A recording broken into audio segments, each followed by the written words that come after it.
The Calgary Police Service has charged a local man in connection with an investigation into harassment and stalking that impacted several members of a southeast community. In June 2013, the service received a complaint from a man and his daughter who alleged that she was the victim of a harassing literature being distributed through their street via general mail.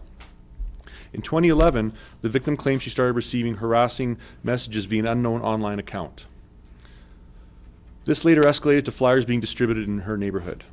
The literature, which was graphic in nature, made serious allegations about the victim and included pornographic images. Over a several-week period, hundreds of flyers with the offensive material be strewn throughout the neighborhood of Southview, and as well as delivering to neighboring houses. The flyers had the victim's name, address, and phone number listed, which caused additional harassment to her family. Due to the content of the flyers, the victim was solicited multiple times for sexual encounters. On Friday, January 31st, police arrested Anthony Victor Hilton, 61 years of age, of Calgary. Hilton is charged with 2 counts of criminal harassment and 1 count of utter, convey, or cause a threat to a person. Hilton is known to the victim, and his next court appearance is scheduled for Friday, March 28th. Just for an example of the content that was being distributed, this right here was collected by our officers on the day he was arrested, and this contains what he distributed in one day.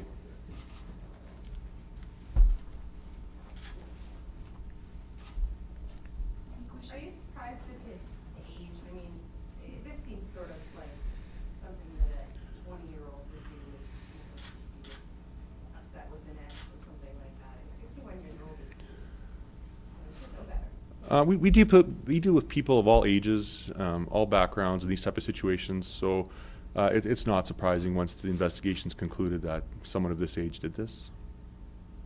You said the victim, she knew him.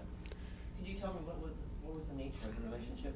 Like, how did she know him? They met through a online social media site, and they had a brief relationship, but then remained friends. And they were friends from that period then. What can you tell us about the material itself? Well, the material is just describing the victim, that she is very sexually promiscuous. The victim does have some images of pornographic material, genitalia, those type of things. So very disturbing for people to find these when they're waking up, going to work, and finding this type of material on their streets. How was it delivered? Our investigation determined that the accused was driving through the neighborhood and just throwing it out of his vehicle as he was driving. So did he live in Southview, or did the victim live in Southview? The victim lived in Southview, and he lived very close by in a different community. What did he do for a living? That's not really related to the investigation, so I'm not So gonna. was it like he's a paper boy? No, this had nothing to do with his occupation. Not only does this cause obvious trauma to the victim, she was solicited for sex. I know her family was harassed. But what about, there are lots of families in that neighborhood with little kids, and, like you said, getting up to go to work, and this is what's either in your mailbox or on your front step. Actually, the victims that were targeted were quite conscious of this happening regularly, and actually would go out and collect the material. And there was a school close by, and they were actually going to the school and trying to assist in the cleanup. And the school, thankfully, was not impacted by this, but definitely there are residential neighbors in that, or it's a residential neighborhood, so people are impacted by this. And we had other people come forward bringing this to us. Why didn't they come forward to, the release says that this started happening in 2011, and yet it wasn't until 2013 that an investigation.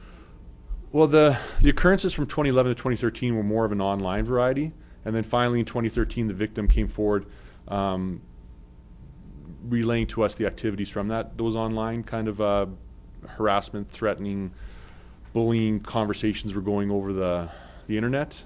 That investigation is still going on to determine if this accused is that same person from that online offenses.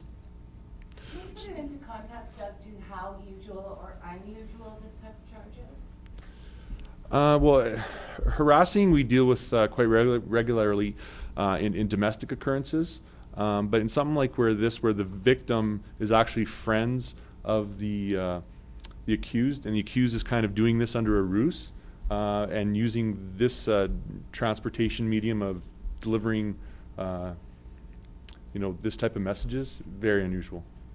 Any idea why he was doing this? I think his motive was revenge and jealousy, that maybe the relationship did not continue on as what it had the possibility. Anyone else, or is she the only known? She's the only known victim that was actually targeted.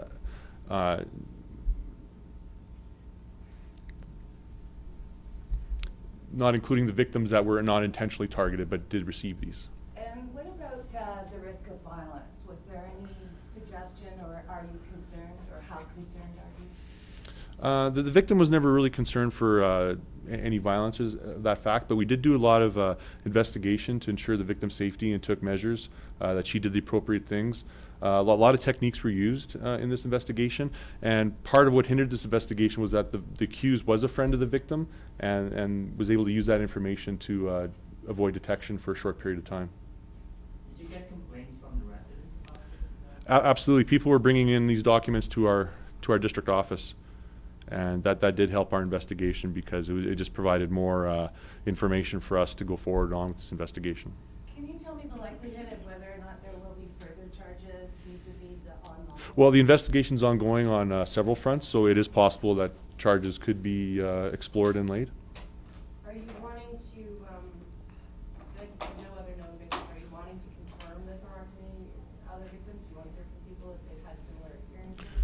Well, definitely, if someone's targeted in this fashion and has their name and reputation bashed through like this type of documentation, they should come forward to the police. But as far as this investigation, we have no reason to believe anybody else was specifically targeted. Is the woman, does she have kids, is she married, any of that sort of thing? I'm not going to reveal that because she's the victim. Have you ever dealt with him before this? He was not known to police prior to this incident, and that also hindered the investigation.